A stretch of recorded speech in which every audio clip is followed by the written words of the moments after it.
Is your vehicle stopping like it should? Does it squeal or grind when you brake? Don't miss out on summer brake deals at O'Reilly Auto Parts. O'Reilly Auto Parts. You're listening to the Archaeology Podcast Network. Hey, Archaeology Show fans. This is Chris Webster, host of this podcast, but also founder of the Archaeology Podcast Network. We are taking a short break during the month of July 2022. In the meantime, we are letting you know about some other great shows on our network. This episode is from the Life in Ruins podcast. Go check it out, make it one of your new favorite podcasts, and tell your friends. Here's the show.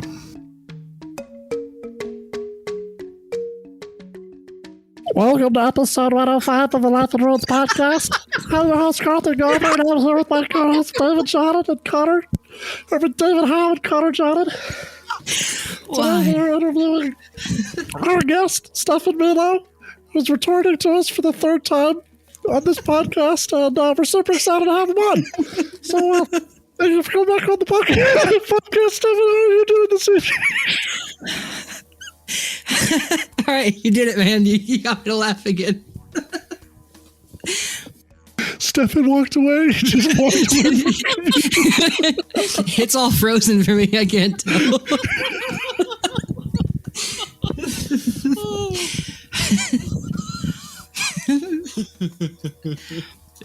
Is he just frozen or is he gone? No, he got up and left. Like, he legit walked away from his computer.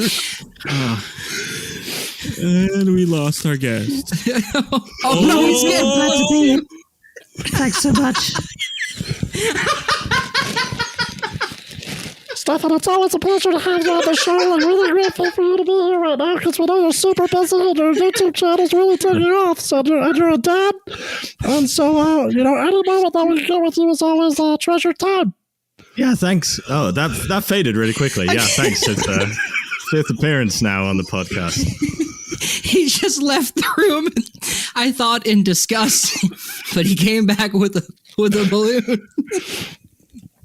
That's the perks of having a 2-year-old child. There's always helium balloons just lying around, left over from various birthdays. Yeah. All right. Well, welcome to episode 105 of Life in Ruins podcast. We're here with Stefan Milo, ready to talk about human evolution and brain size. Isn't that right, Carlton? Yeah, man. So, Stefan, you're working on a new video. Well, you're probably working on a couple videos, and you wanted to chat with us about some of the research material that you're using as it relates to human brain size. So I guess just to kind of kick us off and introduce us, what are you working on? Exciting stuff. Exciting clickbaity evolutionary stuff for sure. So many of our Life in Ruins listeners will probably be aware that over the course of human evolution, our brain size increased a lot, like 4 times. But less well known is that recently, certainly since the end of the Ice Age, it started going the other way. It started shrinking again. And basically, no one's sure why. No one's sure if it's affecting our whole brain or just parts of our brain. It's a bit of a genuine mystery, but there are some different ideas that people have about what might have caused our brains to shrink. So my understanding was that, and this might be outdated now, but maybe the audience is familiar with this, that we always hear that Neanderthals had bigger brains than humans. And then the reason why our brains are smaller is that our brains are more compressed and the wrinkles in the uri and the sulci are more connected, so they're faster. Didn't need to be as big. I don't know if that's still a thing or not, but that was my understanding. I don't know. I don't even know the parts of the brain that you just mentioned. As the video is still wrinkles. In the wrinkles. Yes, the scientific term, yes. What's complicated about discussing differences in brain size between, say, Neanderthals and Homo sapiens is that our bodies are different sizes. And so Neanderthal brains were genuinely bigger than Homo sapien brains on average. I'm looking at a Neanderthal skull I've got here in my room. Old man of La Chapelle. He had a brain. Shout out. We'll put his Instagram in the description. He had a brain size of 1,600 cubic centimeters. And the average modern capacity at least amongst like a European male, is like 1,400 plus or minus about 100. So his brain would have been about 100 cubic centimeters bigger than the modern average, bigger than the top end of the modern average. But if he'd have been a little bit stockier, maybe it's not so drastically bigger, but it still probably was a bit bigger. Yeah. So it'd be like a ratio, like relative brain size compared to body size. That'd be a better measure of it, kind of. Yeah, exactly. Yeah, there's some magic formula between body size and brain size. Obviously, an elephant's brain is way bigger than us, but they don't have microwaves, so we're winning. So we're definitely winning the evolutionary arms race. But yeah, so it's a bit of a mystery. No one's really sure why. No one's even sure if this affects the whole world. That's another debate about it. It does seem to be extremely widely reported. Like, certainly European brains have gotten smaller. That's a definite. Chinese people, South African people, Australians. So it does seem to be like this huge geographic span, but whether it's truly global is also up for debate. To bring it back a little bit farther, so we think there's obviously a brain size increase from Australopithecines, Connor. That word. And there are like hypotheses about why and how that happened. Could you guys like give us a brief summary of that, so we can kind of compare and contrast and see how like the other factors that are involved in kind of brain size? Well, there seems to be this inverse size, like the larger the brain, the smaller the gut. So like ancestral hominids like the Australopithecines, early Homo, have smaller brains, but they have larger guts because a lot of that is believed to have to do with at some point we start using fire to cook our food, which like pre-digests it, so we don't need to spend as much energy on digesting, and therefore we can fuel larger brains. So there's that whole aspect, and like that even is still like a highly debated topic within paleoanthropology, is when are we starting with fire, and like what's the causality for us getting larger brains. But there seems to be like, as guts get smaller, brains get bigger. So that's where the energy is coming from, right? So if you imagine a human body like a CPU, it only has 100% at any one point, and you have to divvy up what programs are using most of the GPU. So looking at humans, when you spend less energy on the gut, you can spend more on like your processor or something, equivalent to whatever the brain is, right? Sure. So that's kind of the idea. And so the fire is doing the digesting for pre-digesting, yeah. Okay. So like other carnivores, right? Like lions will gorge. They'll eat one big meal and like relax for 2 days, and then eat another one, because like after they eat all that meat, they just like lay around and they have to digest. Whereas like the ability to cook food pre-processes it for us, so we don't have to spend nearly as long digesting. So, and as Stefan mentioned, we see that upward trend of cranial capacity, CCs. And Neanderthals end up having the largest cranial capacity, but, Neanderthals end up becoming subsumed into the greater Homo sapien population. And I think it goes for what Neanderthal cranial capacity is about 650 cc's, and Homo sapiens is about 600 cc's, if I'm correct. Centimeters? Off the top of my 1600, yeah, 1600. Not 600. 600 would be like early Homo. Yeah. Sorry, I missed my tens, one of my tens places. So there's cranial capacity, and then there's also cubic centimeters, both are cc's. So you sent us 2 articles to help maybe explain this, or a new trend that we're seeing, Stefan, that you had mentioned. First one is the hypotheses for the evolution of reduced reactive aggression in the context of human self-domestication by Dr. Richard Wrangham from the Department of Human Evolutionary Biology at Harvard. Oh, he's chimpanzee guy. He did Wrangham et al. About the chimpanzee aggression. That was part of my thesis. Oh, sweet. And then we have when and why did human brains decrease in size? A new change point analysis and insights from brain evolution in ants by Da Silva et al. 2021. So how did you get on this topic, Stefan? I was just perusing the internet, as I do, looking for interesting topics that would make great evolution themed YouTube videos, prehistoric themed YouTube videos. And it's just, sometimes you just hear an idea and it immediately just starts, a chain reaction in your brain. It's just, I don't think people who are even pretty familiar with human evolution are aware that our brains have decreased in size. That is really not what we anticipate the trajectory of our evolution to be, especially because since this decline has occurred, we've absolutely hit our stride in terms of like technological developments, scientific developments, cultural developments. There's no sign that we're declining in intelligence, and yet our brains are decreasing. And that's just interesting. I think someone's going to see that and think it's interesting. So that's what got me started on that road, and then just sort of picking apart, trying to find different papers, see what different experts are saying about this. And I am not an expert to any of the listeners. This is my 5th time on the show, so you already know I'm not an expert, but just so everyone knows that. But have you been on 5 times, or is this your 5th time? It's 5th time. I think so. Oh, wow. Huh. Yeah, you're the guy that we call when we're like, I don't know. Stefan probably does. And then we just have you on. That's a nice way of putting like, damn, we didn't book a guest. What's Stefan up to this week? No, man, but like your stuff. Like I dabbled in that stuff in college. Like we all took physical anthropology or biological anthropology. But like, obviously you're more read up on it than the 3 of us probably, so. It's hard, man. I know enough to be dangerous, but no video gets released on my channel without someone more knowledgeable than me reading it and giving it the once over. So I do take that precaution always. But yeah, I know enough to be dangerous, that's for sure. Speaking of dangerous, so this thing is saying that the Wrangham paper that, so reduced reactive aggression, and I'm reading the abstract here, trying to quote it. Sophisticated language enabled males of low fighting prowess to cooperatively plan the execution of physically aggressive and domineering alpha males.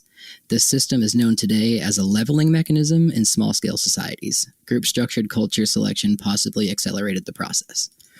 So that probably doesn't make a lot of people happy, but it is interesting. I immediately think of the Capitol 2021 riots, like a bunch of low-status males banded together to try to use violence to overcome. They would definitely consider themselves alpha males. I'm sure if you ask the average attender, they're not betas, they're alphas. We're the sheep.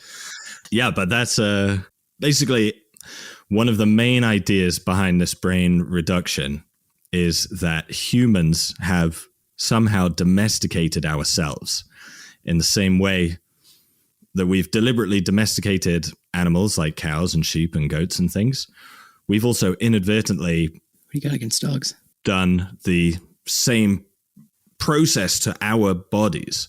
Because if you looked at wild animals compared to their domestic counterparts, there are these certain physical features that seem to pretty consistently manifest. They get smaller teeth, reduced sexual dimorphism, so males and females are more similar in size. And it seems that their brains are smaller. And if you looked at our anatomy compared to the anatomy of some archaic Homo, like Homo erectus, Neanderthals, people like that, you could argue that we share these same physical features as a domesticated animal. So maybe we're all the sheep. We've all domesticated ourselves, So that's one of the main ideas behind this idea. So I know what you're saying. So it's like prognosticism, I believe, is like the word for like a Neanderthal's face that kind of juts out, like they have a snout almost. Yeah. Versus more than a human does, and our faces are scrunched up. And I'm looking here at the citations in the paper because I figured you would cite this. A lot of them talk about neural crest cells, and those are the cells that are either more suppressed or suppressed when you're in utero, I believe, that make your cartilage. Essentially, it's what makes a dog's ears flop, and it what makes their face scrunch up shorter. Yeah. So I'm curious to know if that's what happens to us, because that it is undeniable that our faces are a little more flat than they were. Well, a lot more flat. I mean, if you look at the Australopithecines, even Homo erectus has a jutting snout. So, I mean, there is that trend, and like the mandibles get smaller. We actually get a jaw. Our zygomatic arches get smaller because they're not supporting such large jaw muscles, and so does our sagittal crest disappears. So I mean, there's that whole trend of the gracilization of our facial features. But one of the last things that hasn't really shrunk as rapidly as some of our other facial features is our wisdom teeth and molars, which is why people have to get wisdom teeth removed, because there's still kind of this holdout ancestral feature, because teeth take a little bit longer to, I guess, like basically shrink as opposed to the mandibles. So that's why we have to get wisdom teeth taken out, is just kind of this vestigial trait from when we did need large teeth and large jaw muscles to crack open much more dense eating material. Yeah, the idea behind, like you mentioned, the neural crest cells, I think, David, the idea behind that is that those cells do affect the amount of adrenaline in our systems.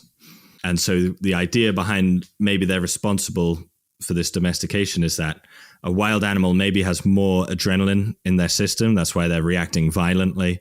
That's why they're, it's sort of instrumental to their fight or flight ability, is the adrenaline it's in the their Fox experiment. Yeah, it's the adrenaline in their system. So when these animals are being domesticated and selected for sociability, maybe this affects the amount of adrenaline in their system. But these neural crest cells, I think that's what they're called, don't just develop our adrenal system. They also affect our skulls, our ears, all sorts of parts of our body. They just develop into various parts of our body. So maybe when you dial down the adrenaline, you also get small teeth and floppy ears. But that's one of the ideas behind this brain size reduction, is that we have domesticated ourselves. However, spanner in the works, this reduction in brain size seems to have occurred in the last, say, 30,000 years. But we have been on this process of domestication for presumably much longer than that. So why did we develop all these other features but still maintain a big brain? Maybe there's some other factor that's affecting our brain size. Interesting. Yeah, and I think on that note, we'll end the segment and we'll talk about this a little bit more. It's episode 105 of a Life in Ruins podcast. We'll be right back. Save on O'Reilly Brake Parts Cleaner. Get 2 cans of O'Reilly Brake Parts Cleaner for just $8. Valid in-store only at O'Reilly Auto Parts. O'Reilly Auto Parts. Is your vehicle stopping like it should? Does it squeal or grind when you brake? Don't miss out on summer brake deals at O'Reilly Auto Parts. O'Reilly Auto Parts. Welcome back to episode 105 of a Life in Ruins podcast. We're here with our good friend, Stefan Milo. It is his 5th time. You're in the 5-timers club, man. We should get you a bathrobe like they gave Tom Hanks on SNL. That was there. You go, making promises we can't keep again. Yeah, waiting for that. Everyone who comments and leaves us a review will get a bathrobe with the number of episodes they've been on. So make sure and follow that at the end of the show. We should give out Taekwondo belts and like give out different colors and stripes for every time they belt. Yeah. I'm up for that. But make them silk.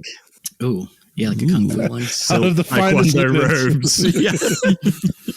We talked last segment, or we ended talking about neural crest cells and how that like kind of suffocates the like facial prognosticism of dogs and like sheep. And like if you look at an ibex or a mouflon are extinct now, but like what they look like and then versus a sheep or a goat, it's a lot smaller.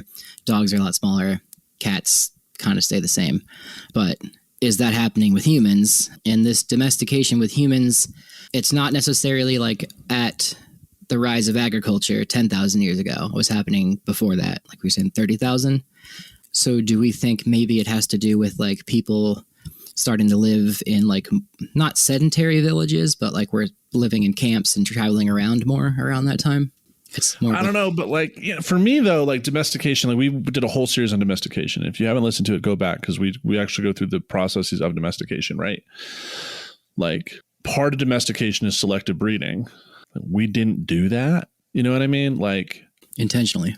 I think there's so many factors at play, right? Because mouflon, ibex, wild horse, all these pre-domesticated animals that all of our, everything that you can find at McDonald's came from. was one, intentionally bred, but two, like we're the only species that we know of that can communicate very complex. Like there's so much going on, right? Like we have language, our communication style is very different. We have like far more robust toolkits, you know what I mean? So I think like you can't just compare humans as a society at a population level to like other species at a population level, because like we have so many factors going into it. That's one of the criticisms or problems with the human self-domestication, is that without a farmer guiding our sexual choices, how did it happen? Why would it be advantageous to select against aggression in the context of human society? Yeah, and there's just so much gene flow, like, and especially with globalization, we have access to reproductive partners that we otherwise wouldn't have, right? So I mean, like we've had so much. Like there's not selective breeding, right? Like you have pug breeders, golden retriever breeders, you know, Hitler tried it and, you know, his program got shut down after 6 years. What can you do? I don't know if calling it a program is the most appropriate way to describe what was going on there. Maybe. Agenda. I mean, I don't know. I mean, yes, I'm not comparing it to like the Atkins diet. Yeah, it's not I mean, like, five-step diet, but he had the final solution was a step program. by step to the master race. Live from Madagascar. All right. Anyway, that was dark. Let's go. So in my TikTok videos where I was talking about like Neanderthals, because people kept asking me questions on those comments, were like, that was a cesspool of racism in there. The interesting thing that I always find, and like talking to other people about this, Stefan, I think you and I had this conversation via text one time. When you're meeting with Neanderthals, like humans meet with Neanderthals, I personally think it'd be a little more peaceful than it would have been violent, because like you need to know, like you're going to communicate, you're going to trade, you're going to have sex with them. Sex could also be violent, and that's part of it.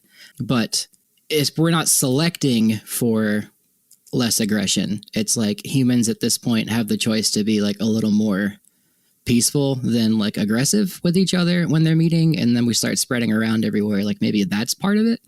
Well, so I mean, there's so much at play. So this idea doesn't suggest that we are unwilling to kill and destroy other groups, but it's that we're less willing to snap and be aggressive at those around us.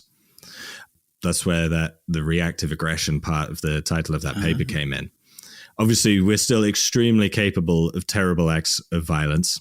Mm-hmm. Generally, though, they seem to be directed at people we consider a different group rather than those immediately around us.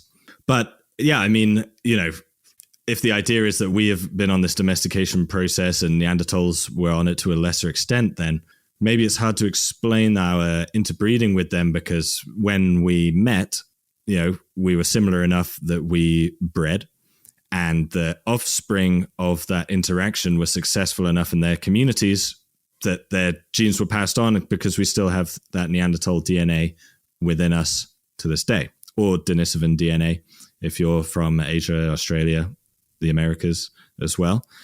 So that, you know, might be hard to explain if we were so vastly different to other archaic humans. Again, you know, why would it be a disadvantage for us to be aggressive? You could argue is another thing that's hard to explain, perhaps, because we can't watch them, we can't observe these groups interact. That's the hard thing. So, well, I wonder how much. I mean, you can obviously see pictures of like anatomically modern humans and Neanderthals, but like encountering them on like a randomly on somewhere, like how much are you going to be able to recognize as like the difference between you? I mean, I don't know how, like, fundamentally how much you could see that they're different. I mean, eventually, like maybe like later on you'll see different, like the cultural differences and whatnot, but like that interaction doesn't seem like, my first guess would be like, oh, those people are different than me. Yeah, because there's not that many people on the planet. Like it's not extremely populated, so like they just look like another bipedal. Like, oh, they're like us. We've talked about this before, like what Connor's referring to is the subway test. Like if you were to take a hominin, drop them, dress them in human clothes, modern day clothes, and put them on a subway, are you going to call the zoo or be not bothered by it? right? Like if you were to take a Neanderthal or a Denisovan, like trim up the beard, give him a man bun, put him in a suit, you're not going to think anything of it, right? Crocs. And at the end, of the give him some Crocs. I don't think they're that primitive, but I think, and I've said this before, there's like more genetic variation within the human population today than what we know of between ancestral Homo sapiens neanderthalensis and ancestral Homo sapiens sapiens back then. Yeah. Yeah. It's hard. It's hard to, a lot of these ideas about human self-domestication revolve around ideas that are sort of cultural or linguistic, like, oh, smaller Homo sapiens could have used their language to team up on more aggressive members of their community and like scheme and plan their downfall when their back's not turned. But how do you test for that in the archaeological records? Impossible, realistically. And again, archaic humans probably had some form of communication, I would bet. So it's a difficult idea to test for, and yet our physical features do resemble those of a domesticated animal, and they're starting to see signs within our DNA of similarities between Homo sapiens and domesticated animals. But interesting how this mechanism and process went down, it's really hard to say. Within like wolves versus dogs, like wolves are obviously extremely socially intelligent. That's like how we got them to be dogs. But the difference between wolf intelligence and dog intelligence is like staunch. And dog intelligence with their shrunken heads and shrunken brains are more socially intelligent with humans, whereas wolves don't really interact with humans the same way. But they're very socially intelligent with each other. So it definitely changes the communication in the brain, but we've selected for dogs to be more like us. In the beginning, it was probably a little more natural. But along those lines, then applying it to humans, like I guess we, kind of like you just said, are selecting for people who are good at diffusing intrapersonal violence. I don't know. I think you could say that's the act of the farmer or the person in the background, is that the domestication of animals is more pronounced because there is that greater person behind making these decisions. Like, what does self-domestication really look like without someone else making these big selective things is the question. There's that director versus like non-director thing that I think you were kind of highlighting there. Yeah. I mean, it could be connected to group survival. Obviously, in, hundreds of thousands of years ago, it's really like group survival that is probably going to be beneficial in passing on your genes rather than any individual efforts on your part, perhaps. So if there was hypothetically this group that cooperated better, worked together better, they might have a survival advantage against more aggressive, perhaps, Homo sapiens who are terrible at working together. And even though, they're an absolute tank, I got a whole crew with me who can take you on. That's some of the ideas. But again, how do you test for that? It's so hard. And there are so many factors at play, like increasing sophistication of tools and all sorts of things that could have also affected this. Wrangham, who also wrote this paper, wrote one, I forget what it's called, but it's like a controversial paper, and it's on chimpanzee aggression and whether or not humans are innately violent or not. And like, if you just watch chimpanzees in a documentary, they're extremely violent and they rip monkeys' heads off and eat them and they rip each other apart. So therefore we would think that like humans are inherently violent. And he did this experiment where they like observed chimpanzees, and like the chimpanzees would essentially like go on like war parties, and just, I think his conclusion was that like it's just random. They just decide to like curb stomp another group there's no provocation for it. They just do it. But the criticism to that study is that like we're encroached upon their territory now. Chimpanzees behave differently than they did because now that it's environmental pressures and they're a little more. So it's just like, you could say it's completely human messed up now or not, but it was an interesting study. You guys should check it out. I'll try to remember the name of it. Yeah, I read it for theory. I mean, imagine, Connor, you did too, for biotheory. But I mean, like, as you said, it's controversial, and there's been a bunch of articles because, like, also part of that, he stipulated that more aggressive chimpanzees have access to greater mates, and the follow-up studies have showed that like female chimpanzees have like far more agency than most people thought. Like, they have a number of different mechanisms to make males think they have a chance, or like the the one I'm thinking of is Tyranny of the Testes is the article that actually goes into like actually female chimpanzees.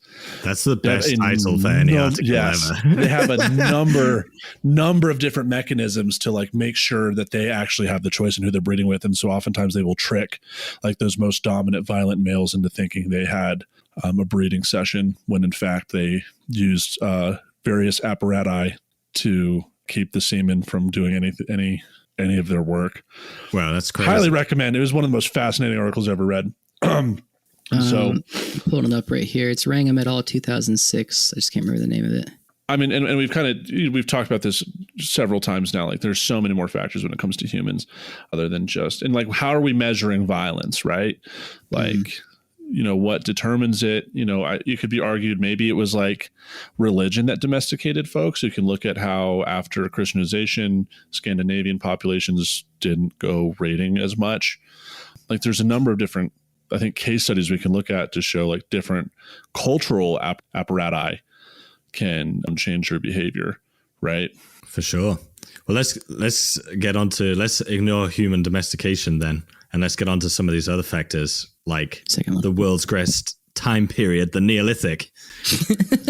So one of the other ideas behind this brain reduction, for those that don't know, who haven't listened to my other 4 appearances, that's because these guys hate on the Neolithic, and I love that time period. But anyway, I'm on your team. That's true. Like, that's true. Like, I'm on your side of this. Boo. Yeah. I'm Mesolithic now. Mostly because every time I ask Victoria to paint something. That's not even a proper That's time a cop period. out. Yeah, that's a cop out. Come on. Choose one or the other. Our tools are more complex at that point. But anyway. Yeah, so one idea for our brain size reduction is that our bodies also seem to have gotten smaller since probably the Neolithic, and there are various reasons that might have explained that, but probably just, you know, nutritional stress, which is the posh academic term for starvation and like no food. But people might have been under nutritional stress, and our body sizes seem to have gotten smaller. And there are various estimates flying around, but at least the one in the papers I read is that we have lost 5 kilograms of body mass in the last 10,000 years, which would naturally decrease our brain size too, because a smaller body doesn't need as big a brain. However, the criticism to that idea is that our brains have shrunk much more than would be predicted from a 5 kilogram body size reduction. That would presumably result in like a 20 to 25 cubic centimeter reduction in brain size. And the average loss of brain size observed is somewhere between 100 and 150. So it could be a factor that our just small, weak farmer bodies caused our brains to get smaller. But it perhaps is not the only factor because they've decreased so much, seemingly. Yeah. And at that point, too, we're, I guess, going back to what I said earlier, but I don't know if this is right or not, but at that point, we're living in more complex, and complex is a subjective word now, but we're living in bigger numbers together, communicating more. And we're also living domestically, like in huts and stuff in big villages. So like maybe those two things have symbiotic, I don't know what the word is, symbiotic property. Like maybe they work in tandem. I don't know, but that's only been 10,000 years, 6 in some places. And then does that apply to the old world versus the new world? And like, I don't know. It's interesting. Right. And this is all coming from the article by De Silva et al., correct?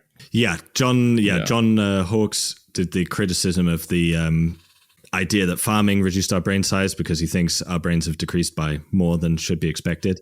Gotcha. And then this paper that you referenced by De Silva and various others, Jeremy De Silva, argues that our brains reduced in size much more recently than either the self-domestication hypothesis or the farming hypothesis would suggest.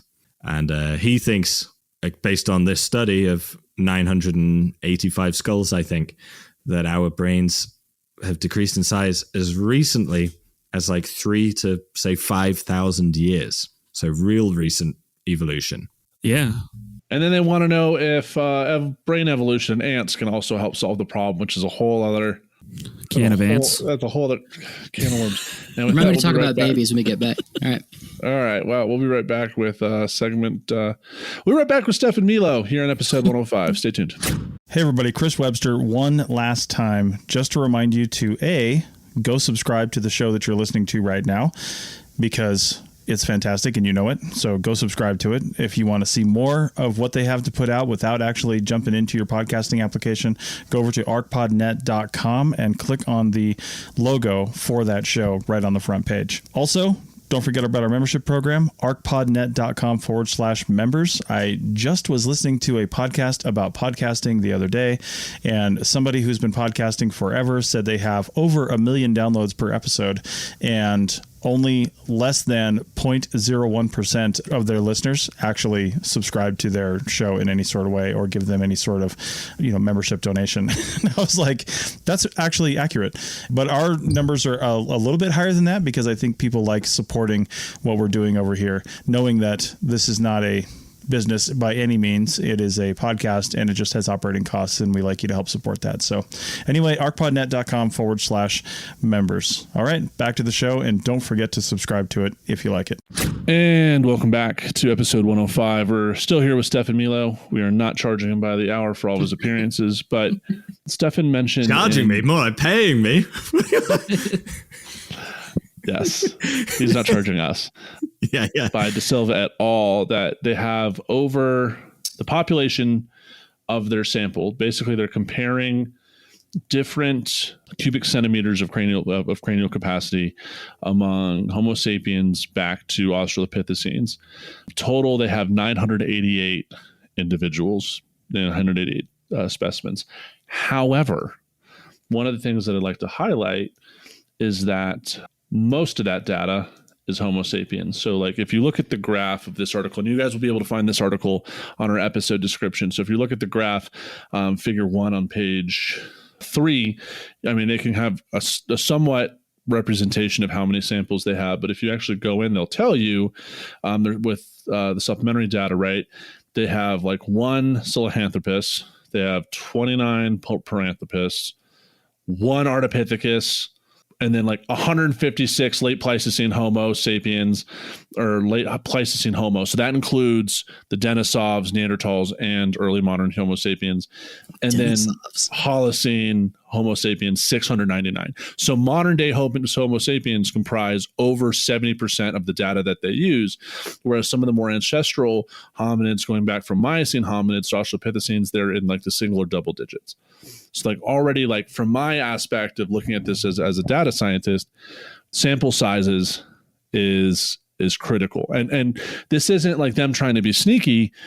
They're using the data that we have. We do not have complete skulls from most of our ancestral lineage. And I imagine some of these are also like reconstructed based off of the curvatures of the bones that they're finding.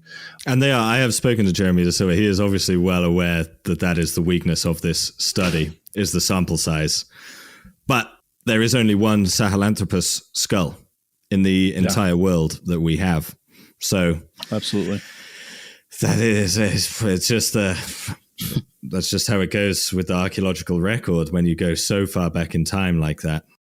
Right. And then also when it comes to, with the Homo sapiens skulls are coming from a variety of regions.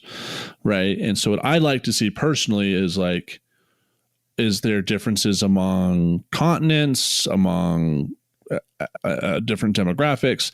That's what I'd like to see personally. It's just like, okay, we can lump all 699 Homo sapiens skulls together, but also we know today that if we were to compare modern Homo sapiens skulls, we would break down the data a little differently. So I'd like to kind of see like, well, maybe is this mean as in like the mean median mode is this mean value that we're getting being weighted down by maybe like a particular region where these Homo sapien crania are just happen to be smaller, which could be, due to a couple factors, because maybe those agriculture folks, right? Like we've talked about early Neolithic and late Mesolithic, those folks are eating one, if they're lucky, they have 2 grains with rocks in them, and like that's all they got. Like we've talked about it. Like early Neolithic diets are miserable, and we haven't seen the benefits of real agriculture until like the industrialization where we have it at our fingertips, right? I mean, it's a fascinating topic, and I'm really glad Stefan brought this up because like there's anybody can weigh on this topic. Like I'm not an evolutionary biologist by any means, but I know how to kind of like look at data and be like, okay, well, how else can we do this differently? And that's pretty cool stuff. And then you've had the opportunity to talk to him, and I imagine like for the video, right? It was in his main area of expertise is on bipedalism, which is what I was talking to him about, but I did bring it up, and he is going to check the video before I release it just to make sure I don't misrepresent his point or research. But yeah, that is obviously, there's so many things that could be said about this data set. It is from a large geographical span, but obviously all of us are aware, and I'm sure the listeners are aware, the science of Europeans traveling around the world, measuring people's brain sizes, has been wildly misused in the past. Back to that Nazi program we mentioned. Yeah. Speaking, it always comes back to those guys.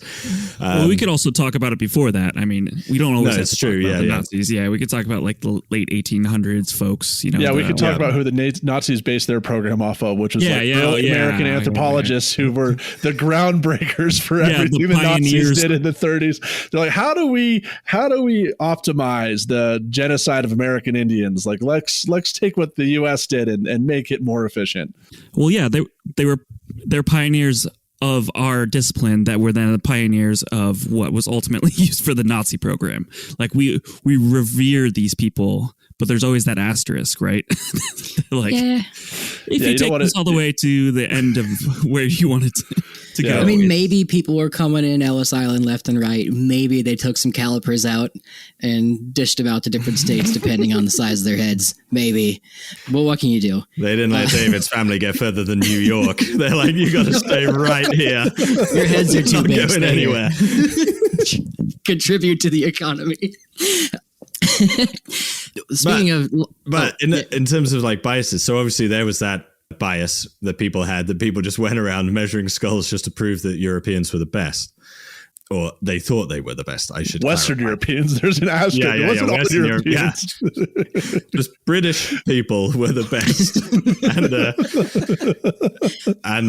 but there is also a bias in that there are not many publications of brain sizes of, say, Homo sapiens after 30,000 years, because there is maybe this assumption, you sort of measure cranial capacity when we're dealing with other species of hominin, because we want to gauge their intelligence and we also want to compare it to us.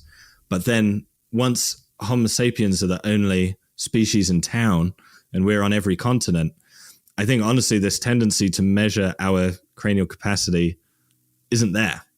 Like if you guys found, this brain reduction is hypothesized to have happened in the last 3,000 years, but in your guys' experience as archaeologists and anthropologists, if you found a 3,000-year-old skeleton, are you measuring its cranial capacity at all? No. So there's various like factors at play here, some conscious, some not. Yeah, I think even like 50 years ago, like would you measure someone of a minority ethnicity 50 years ago, measure their skull for brain size? Is that even considered ethical? I think maybe we could get rid of it. We could measure it today with maybe... That was just science class back then. Yeah, that was like, the Indians died. Let's just dig up this Indian burial and let's start measuring stuff. That was, NAGPRA hasn't been passed for very long, Connor. People were doing that in the 80s, absolutely. Yeah, but I'm just saying today, well, that's the point of this, is that you can't go have these conversations today because we're not allowed to, like Stefan's bringing up, that we can't measure those things without being like, this feels a little weird. Yeah. We have now cultural taboos in archaeology revolving like cranial metrics now. Like, exactly. We need a couple more generations to die before we feel comfortable. We need some bridges to get rebuilt before we can even have those conversations again. Absolutely. Yeah, well, it's a fair criticism. Like, there's all the stuff that's been levied against it is fair and justified, but at the same point, we need to be able to have that conversation in the future. That's all I'm saying. Before we get into the last segment, I was thinking about like birth, because last time I brought up that I was going to be a father, but that was a joke. So if humans' heads are getting smaller as like we go on, and we thought it would be not that, like our heads are so big, and like until what, like 1980, like people died in childbirth left and right. So like maybe it has something to do with that. Like your brains just had to be smaller, or else like you just didn't survive. Well, and if our heads are getting smaller, then how come the Greys' heads are so big? Does that mean that they're violent still and they're not as domesticated? The whose heads? The Greys from Roswell. I don't know what you're talking about.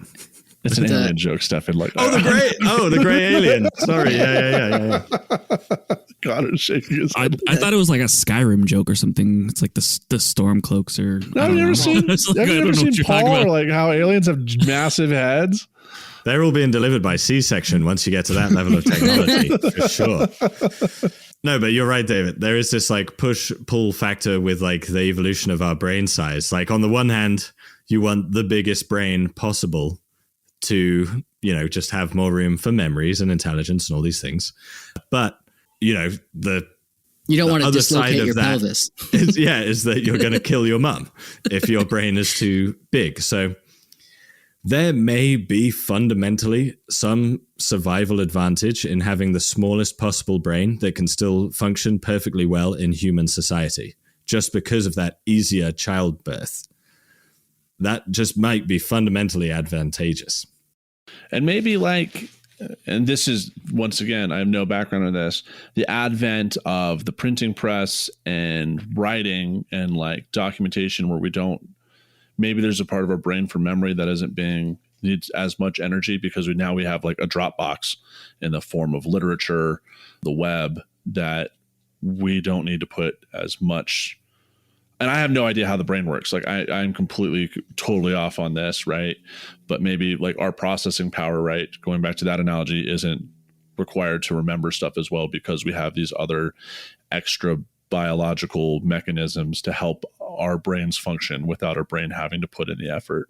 Yeah. That's what De Silva and his crew hypothesize, is that if their study is correctly identifying the point in time where our brains started reducing, say 3,000 to 5,000 years ago, you know, what has developed since then, for sure, like large scale urbanism, writing, and things like that, things that have allowed us to externalize information. And when you factor in what we said at the start about how expensive our brains are to maintain, they're so expensive that we literally had to shrink our guts to allow them to develop. Then maybe if we're writing stuff down and we don't need to remember it, there's some advantage in having a smaller brain. Shit. I would love to see the effect of the internet, you know, factored into this too, which is like all these like writing, bookkeeping, etc., to like such a crazy degree where it's all in one place, where we're all like a second away from finding an answer. Like I wonder, you know, in the longer studies we have, how the internet affects that, because I assume it's the same with, you know, language and all those sort of things. I bet you could see like different things changing like that.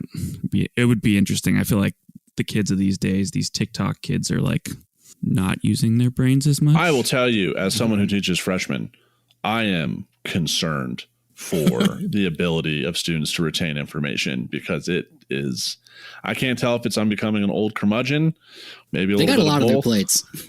Yeah, well, I'm concerned as an instructor. That is the implication of this study, though, is that if writing externalized information and so we shrank our brains, then our ability to externalize information has increased infinitely in the last 20 years, you know.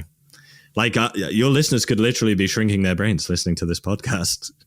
They are. They absolutely are. Like, there's no doubt. We cannot offer financial compensation. Like we are not liable for any damages to your ears, brain.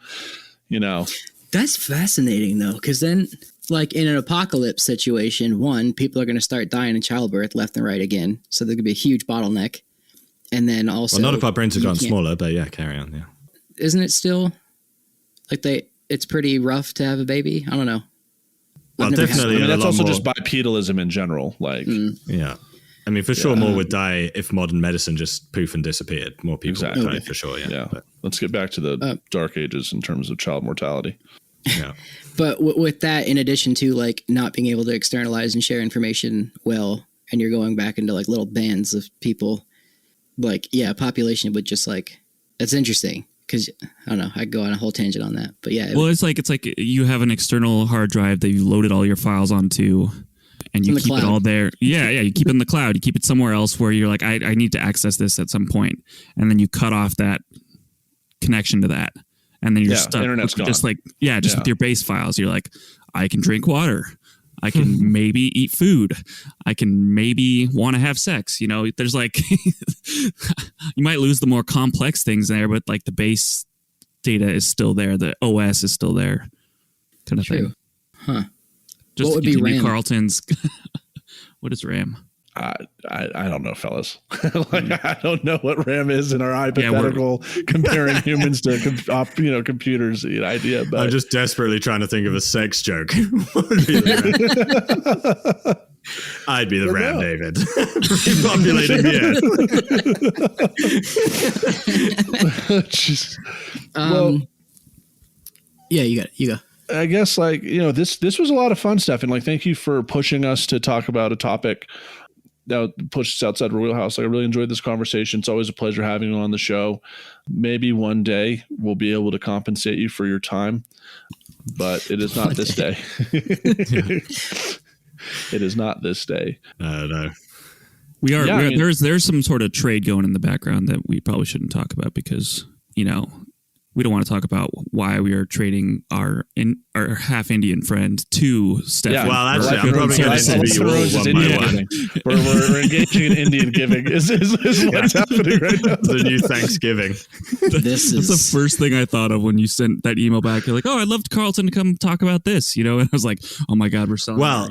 We're Before I look absolutely terrible, I would like to point out, David's already come on my YouTube channel and talked about dogs, and I just don't know what you study, Connor. So that's the flip side. I don't study enough to make a video.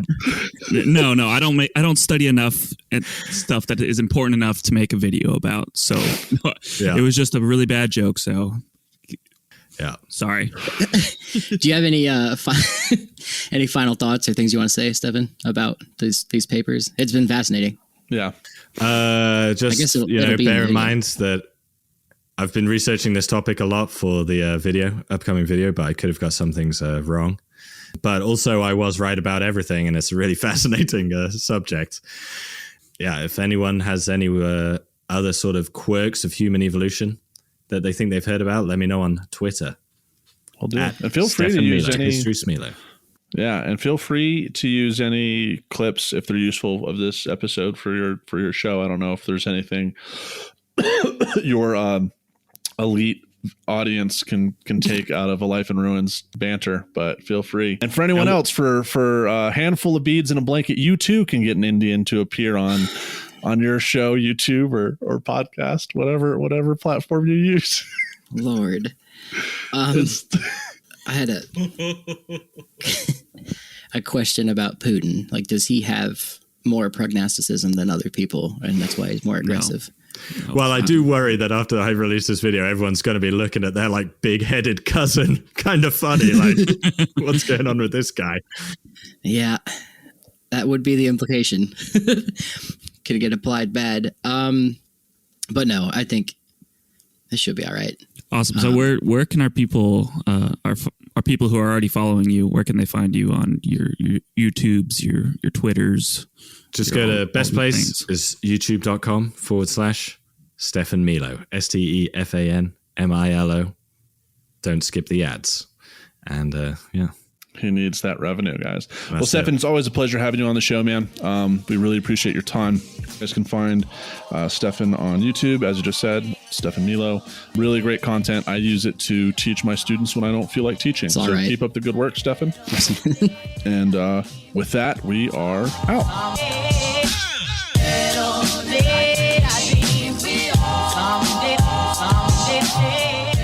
Thanks for listening to A Life in Ruins podcast. You can follow us on Instagram and Facebook at A Life in Ruins Podcast, and you can also email us at alifeinruinspodcast@gmail.com. And remember, make sure to bring your archaeologists in from the cold and feed them beer. And everybody, it is that time once again. You've made it through the closer of our show, and it is time for Connor's joke. Connor, what do you have for us today? I just put my child down to bed, and I'm ready to give you a dad joke. So, I learned recently that dogs keep track of the amount of times you step on their tails. It's your Yelp score. Oof. Boo.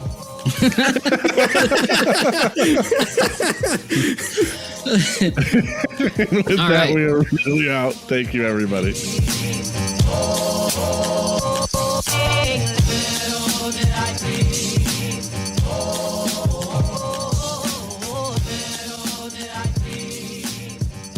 This episode was produced by Chris Webster from his RV traveling the United States, Tristan Boyle in Scotland, DigTech LLC, Culturo Media, and the Archaeology Podcast Network, and was edited by Chris Webster. This has been a presentation of the Archaeology Podcast Network. Visit us on the web for show notes and other podcasts at www.archpodnet.com. Contact us at chris@archaeologypodcastnetwork.com.